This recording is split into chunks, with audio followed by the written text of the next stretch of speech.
Isang magandang araw na naman po mga kasaka. Kamusta po kayo? Ako po muli ito, ang inyong agriculturist. Sumasaludo sa magsasakang Pilipino para sa Pilipino. So kamusta po kayo? Dito po sa amin sa Mindoro ay anihan na naman ng atin pong mga sakang palay. At napakaganda po ng presyo dito dahil nagsimula po ng 26 to 25 po ang fresh. At ang toyo ay umabot ng 31, pero ngayon po March 5 ay nakakalungkot, pero okay pa rin dahil bumaba na po sa 21 to 20 ang per kilo po ng ating palay. At ngayon po dito po sa palayan sa aking likuran ay gusto ko pong ipakita sa inyo yung isang sakit na nararanasan po ng ating pong mga palay, especially dun sa kapag ripening na at nag-uuhay na So makikita po natin ay kukuha po tayo ng isang uhay.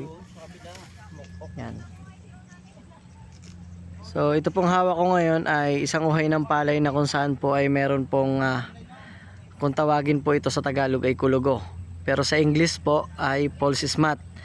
Sabi nung iba, mga kasabihan, kapag daw merong ganito yung uhay ng ating palay ay ibig sabihin marami daw aanihin, pero yun po ay kasabihan lang. Ito po ay isang fungal disease na dulot ng fungus.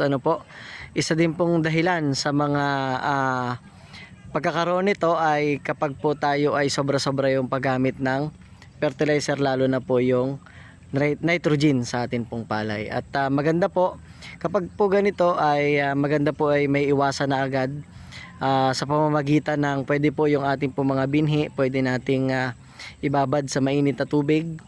Pero mas maganda po ay lumapit po muna tayo sa mga expert para ma-advise po tayo ng kung paano yung tamang pagbababad. At maganda rin po dapat yung ating water drainage para maganda po yung pagpapaiga ng tubig. At syempre mas mainam din po na isang paraan yung pagpili ng magagandang rice variety na atin pong itatanim.